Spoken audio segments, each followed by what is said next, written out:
Within the history of Mickey Mouse, it's surprising that one notable period in his career is not mentioned much by Disney, even being ignored in a recent documentary about the mouse. I'm referring to the television show Mickey Mouse Works, which ran for a few seasons on Disney's One Saturday Morning block. I would get generally excited to see the next episode each Saturday and enjoy what the writers had come up with when utilizing iconic characters like Mickey, Donald Duck, Goofy, Minnie Mouse, and the rest of the gang. Even Disney once treated the show like a big deal and hyped it up quite a bit leading to the premiere. I remember seeing My Favorite Martian in theaters, which was preceded by a Pluto cartoon from MouseWorks. Doug's first movie similarly played a Donald Duck cartoon before the movie, so it appears Disney saw the show as a major revival for these classic characters. As you can see, the show consisted of various shorts starring Mickey and friends. It was common for them to feature a segment with Mickey getting into hijinks, but there were also recurring segments focused on a specific character or characters or type of story being told. For example, Minnie had one where she would try to conduct an orchestra. Pluto would get a short segment devoted to something strange happening when he goes to fetch Mickey's newspaper, and Ludwig von Drake would show off his latest inventions. They even made new takes on classic scenarios. So we got to see Mickey, Donald, and Goofy open a new business following the footsteps of such beloved cartoons as Clock Cleaners and Lonesome Ghosts. We also got new how-to cartoons starring Goofy. The creators would always mix these up, so you never knew which ones would be shown in a given episode. The writers did a really good job of utilizing these characters and finding solid comedic situations for them. People often assumed that, until the Paul Rudish series, Mickey was just treated like a corporate symbol, who Disney did not allow to be anything more than nice, and that was usually the case. However, the one in MouseWorks is portrayed as occasionally getting annoyed and even scheming at times. There's an episode where he gets angry at Daisy Duck when she shoehorns herself into a car trip Mickey planned with Minnie. There's another one where he actually concocts a plan to steal Minnie's purse in order to retrieve a fax he accidentally sent. So there was a genuine attempt to give Mickey a bit more of a personality. The show did not just stick to the major established Disney characters though, even doing some surprising deep dives. For example, Mortimer Mouse was introduced in the 1936 cartoon Mickey's Rival, but mostly stuck to the comics since then. However, he became a recurring character in MouseWorks, where he was voiced by Maurice LaMarche doing an impression of John Lovitz.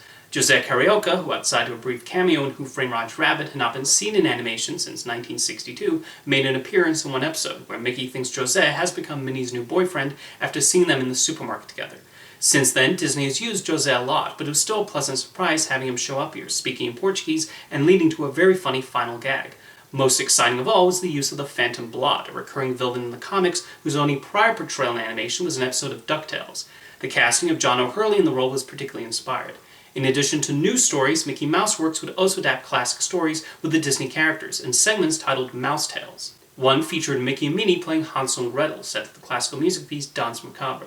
Obviously taking some inspiration from Fantasia, this was a clever way of inserting the two mice into the famous fairy tale, and it's a well-done adaptation that matches the music perfectly to the action. One episode I've always had a fondness for is one inspired by Around the World in 80 Days.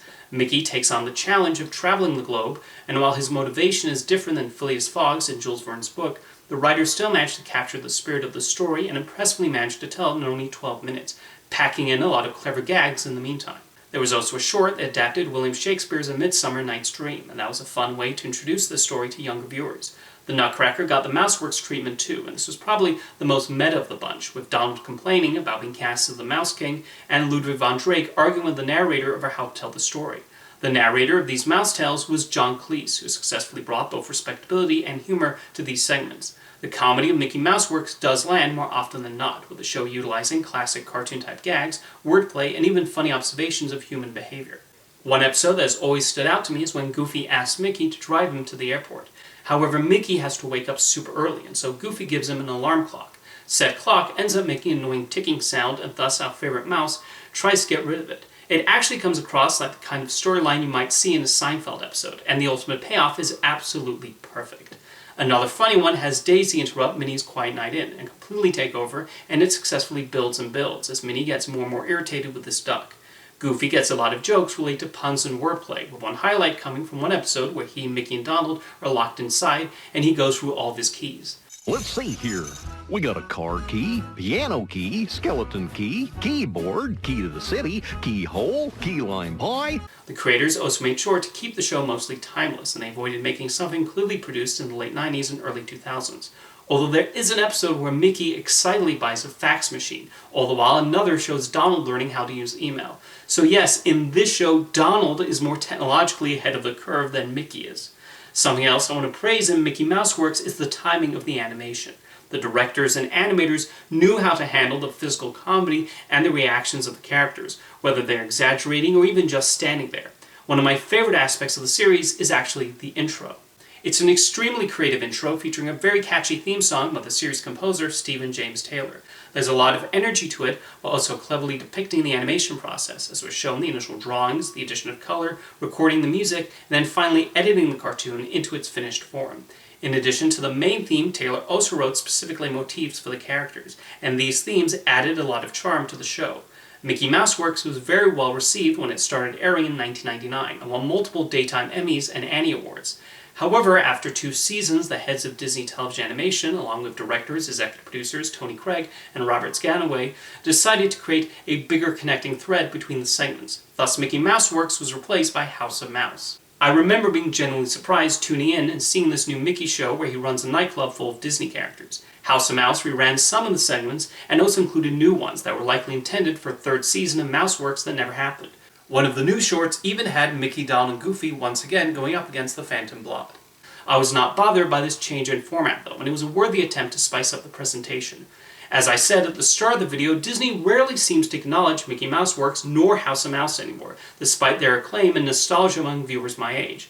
I know for me personally it's what I most associate Wayne Allwine's tenure as the voice of Mickey with.